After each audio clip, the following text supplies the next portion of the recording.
স্বাগত নিউজ 24 সংবাদে। সঙ্গে আছে আমি জান্নাতুল সাদিয়া। দেখছিলেন বিআরবি কেবলস সংবাদ শিরোনাম। এবারে বিস্তারিত। ডিএনএ পরীক্ষার মাধ্যমে মাইলস্টোন ট্র্যাজেডিতে নিহত 5 জনের পরিচয় শনাক্ত করেছে সিআইডি ফরেনসিক ল্যাব। হাসপাতাল থেকে মর্গ থেকে ডিএনএ নমুনা পরীক্ষাস্থল।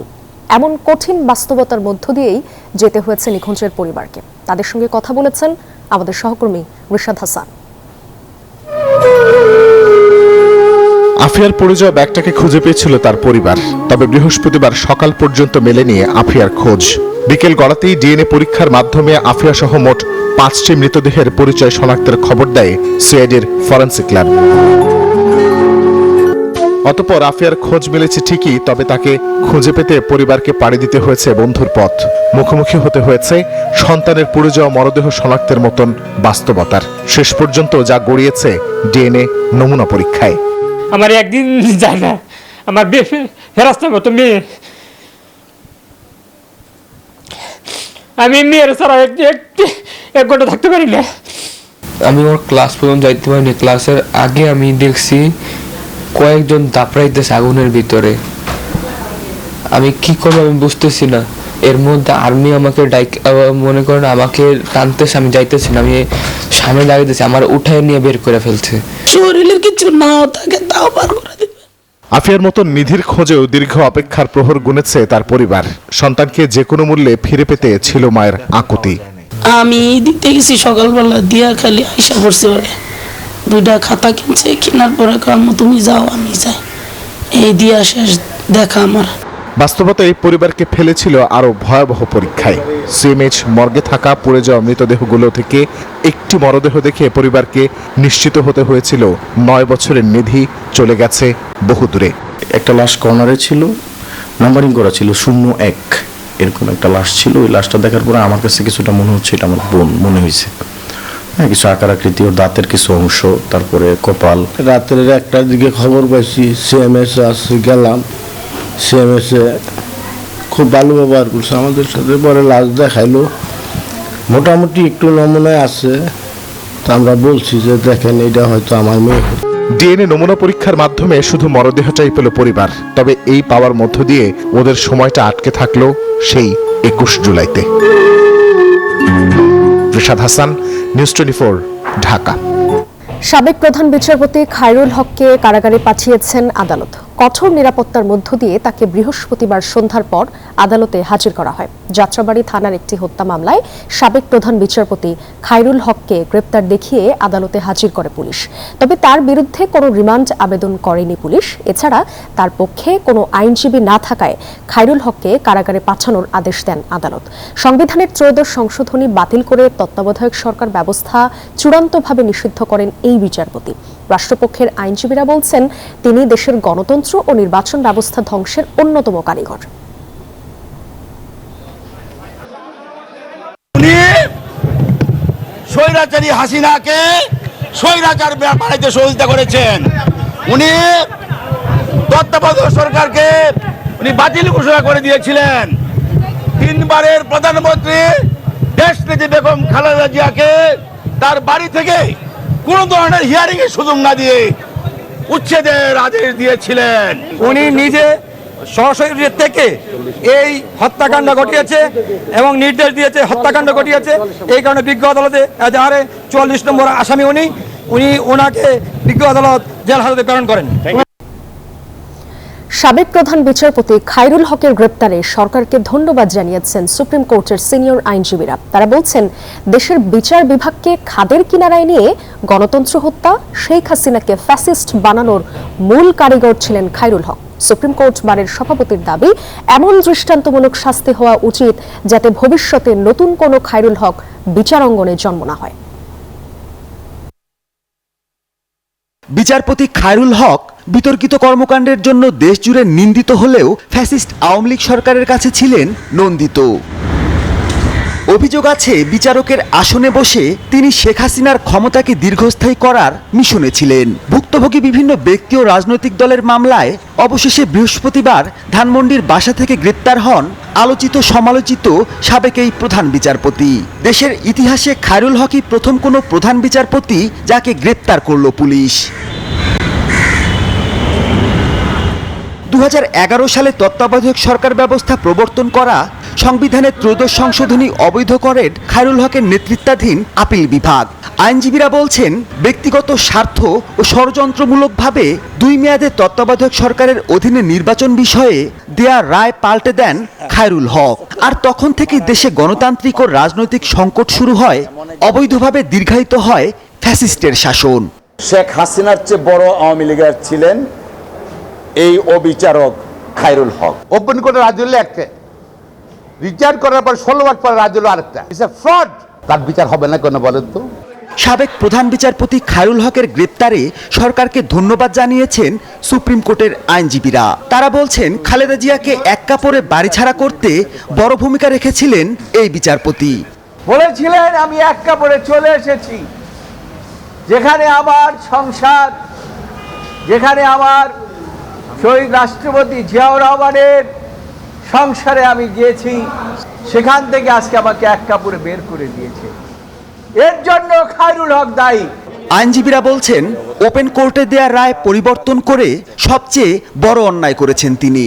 পরিবর্তন করে ফেলার মাধ্যমে যে ফ্রড করা হয়েছে, জুডিশিয়াল ফ্রড, এই ফ্রড আমরা কোনোভাবেই আর বিচার বিভাগ থেকে দেখতে চাই না। নিরপেক্ষতার শপথ নিয়েও পদে পদে দলকানা মনোভাব পোষণ করা বিচারপতি খায়রুল হকের দৃষ্টান্তমূলক শাস্তির দাবি আইনজীবী সমাজের। মাহমুদুল হাসান, নিউজ 24, ঢাকা। সাবেক প্রধান বিচারপতি খায়রুল হক জনগণের সাথে প্রতারণা করেছেন বলে মন্তব্য করেছেন বিএনপি মহাসচিব মির্জা ফখরুল ইসলাম আলমগীর। বলেন, তত্ত্বাবধায়ক সরকার ইস্যুতে যে রায় দিয়েছেন তা এই রাষ্ট্রের বিরুদ্ধে গিয়েছে। বিলম্বে হলেও তাকে গ্রেপ্তার করায় সরকারকে এ সময় ধন্যবাদ জানান তিনি।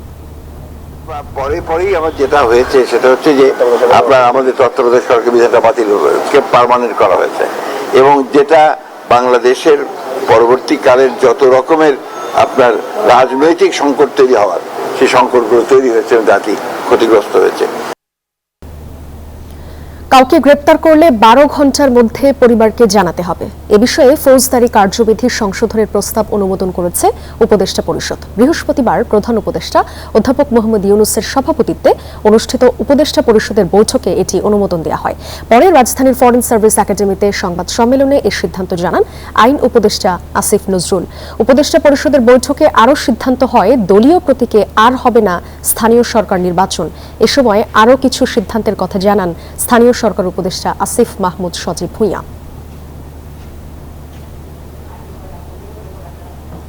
গ্রেপ্তারকৃত ব্যক্তি যারা গ্রেপ্তার করেছে, কোন গ্রেপ্তার করেছে, 12 ঘন্টার মধ্যে কার সাথে যোগাযোগ করেছে, সমস্ত তথ্য সেখানে থাকতে হবে। এসপি গ্রেপ্তার করে এসপির ওখানে থাকতে হবে, এবং সাথে সাথে সেটা সংশ্লিষ্ট কনসার্ন পুলিশের থানাতে পাঠিয়ে দিতে হবে। মাইলস্টোন ট্র্যাজেডির পর ভারতের চিকিৎসক দল পাঠানোকে দুই দেশের সম্পর্কের জন্য ইতিবাচক হিসেবে দেখছেন পররাষ্ট্র উপদেষ্টা তৌহিদ হোসেন।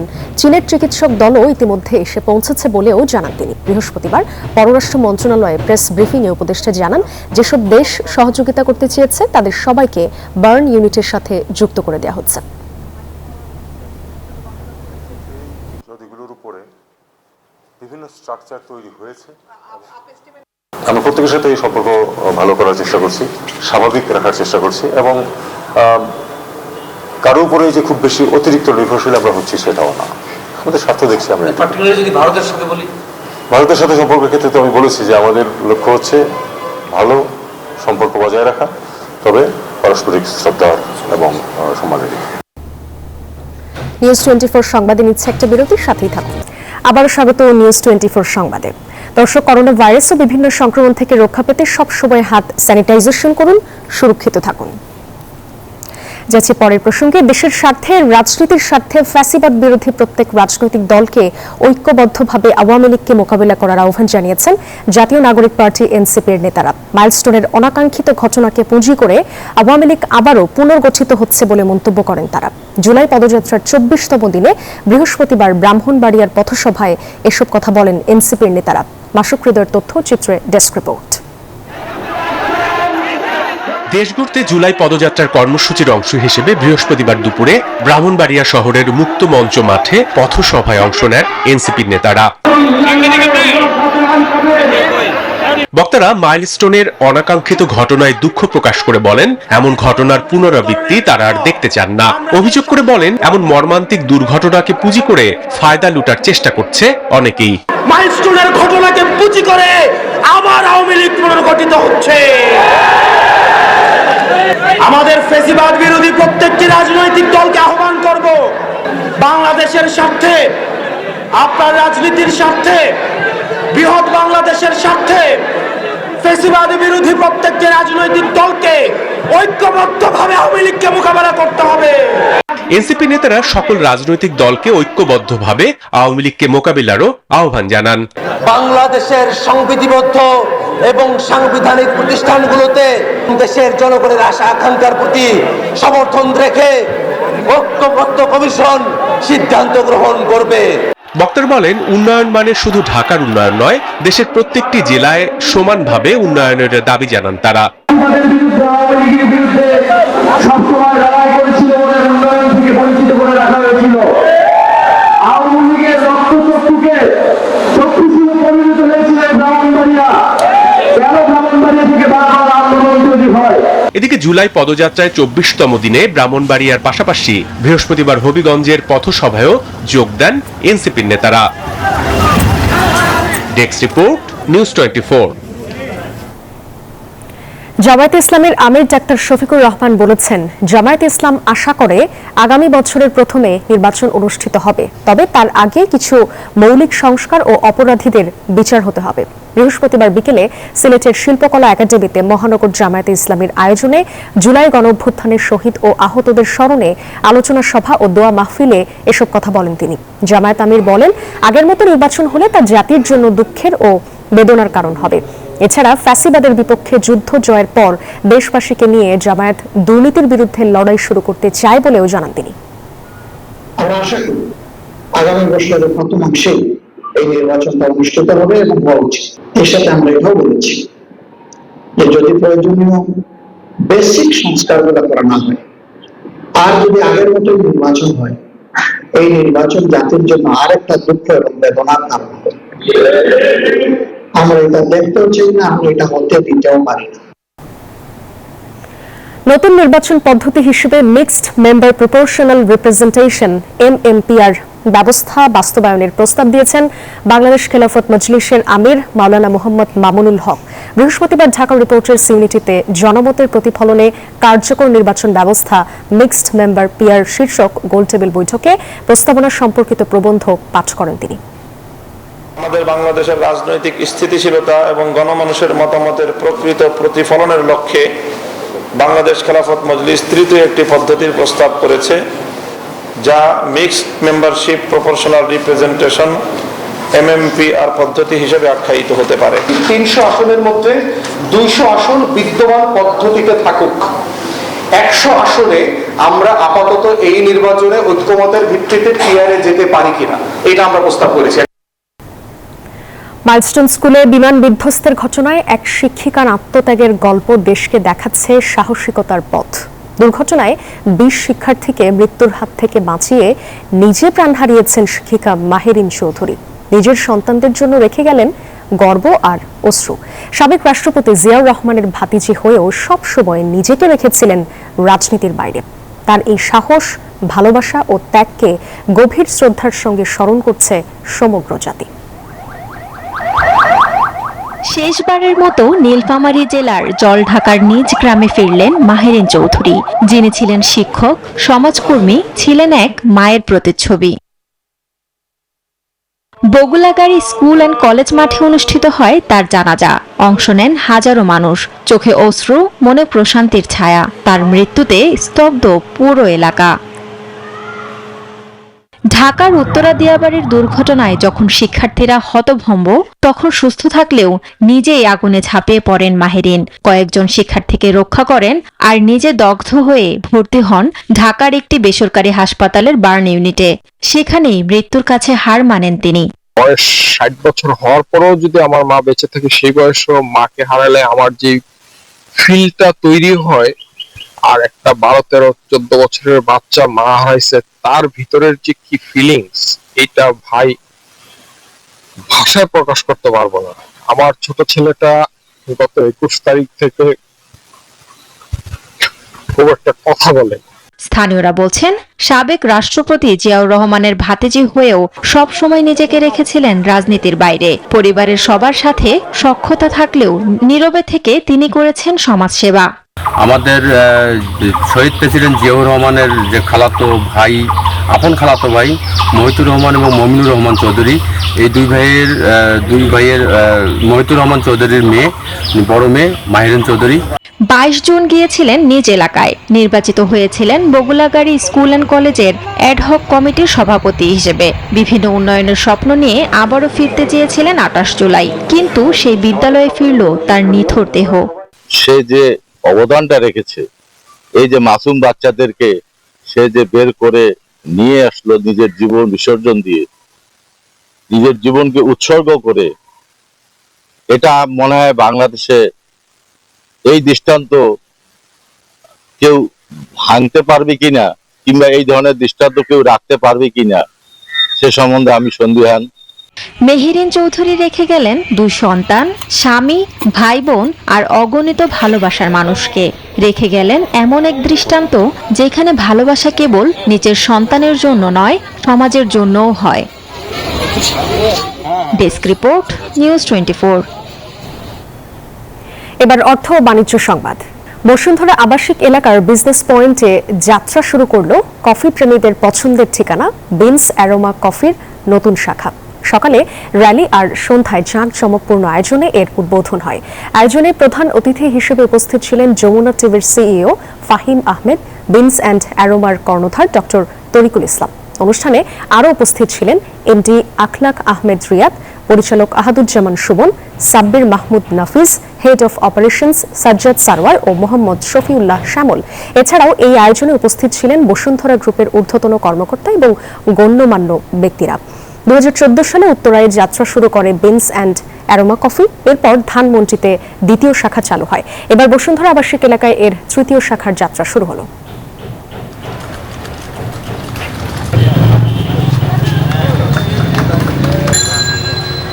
আমাদের আশা অনেক বেশি।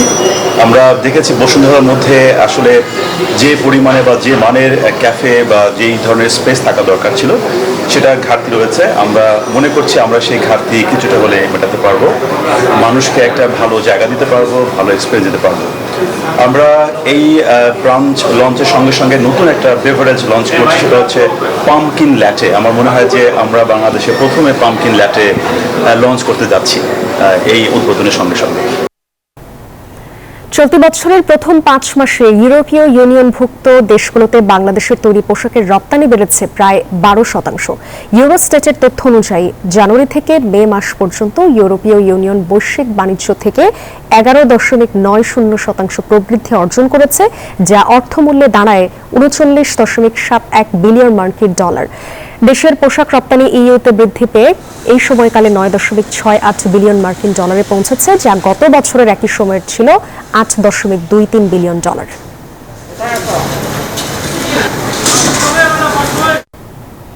নিউজ 24 সংবাদে নিচ্ছি আরেকটা বিরতি, সাথেই থাকুন। আবারও স্বাগত নিউজ 24 সংবাদে। এবার নিউজ 24 স্পোর্টস। প্রথমবারের মতো ঢাকায় অনুষ্ঠিত হয়েছে এশিয়ান ক্রিকেট কাউন্সিলের বার্ষিক সাধারণ সভা। সভা শেষে এসএসির সভাপতি মাহসিন নাকভি জানান, এশিয়া কাপ নিয়ে অনিশ্চয়তার মেঘ অনেকটাই কেটে গেছে। আর হোটেল ছেড়ে বের হওয়ার সময় বলে গেলেন ভারতের সহ সভাপতি রাজীব শুক্লার সাথে ঠিক কী কথা হয়েছে তার।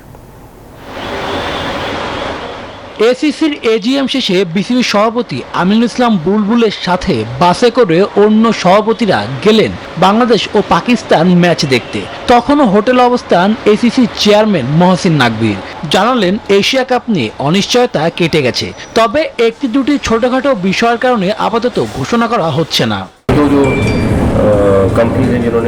এশিয়ার কাপ অনুষ্ঠিত হবেই, এখন সংকট কেটে গেছে, ভেন্যুও চূড়ান্ত, আর আমিরাত এগিয়ে রয়েছে। ছোটখাটো দুই একটি বিষয়ের কারণে ঘোষণা আসছে না, আর ভারত আয়োজক তাদের মুখ থেকেই শুনতে পারবেন। ভার্চুয়ালি এই মিটিংয়ে যোগ দেন বিসিসিআই সহসভাপতি রাজীব শুক্লা। তার সাথে কি কথা হয়েছে জানান নাকভি। আমরা বলেছি খেলাধুলার মধ্যে রাজনীতি আনা ঠিক না। ক্রিকেট দুই দেশে জনপ্রিয়, আমরা একসাথে কাজ করতে পারি। আলোচনায় বাংলাদেশ, পাকিস্তান ও অস্ট্রেলিয়াকে নিয়ে ট্রাইনেশন টি-20 সিরিজ সে বিষয়েও কথা বলেন তিনি। হ্যাঁ, এমন একটি ট্রাইনেশন সিরিজের চেষ্টা করছি আমরা, দ্রুতই সূচি জানাবো, হলে তো ভালোই হয়। 25 দেশ নিয়ে রাজধানীর 5 তারকা হোটেলে অনুষ্ঠিত হয়েছে বহুল কাঙ্ক্ষিত এসিসির এজিএম। শুভদেবনাথ, নিউজ 24 ঢাকা। আর এই ছিল নিউজ 24 সংবাদ। এতক্ষণ সাথে থাকার জন্য ধন্যবাদ সবাইকে।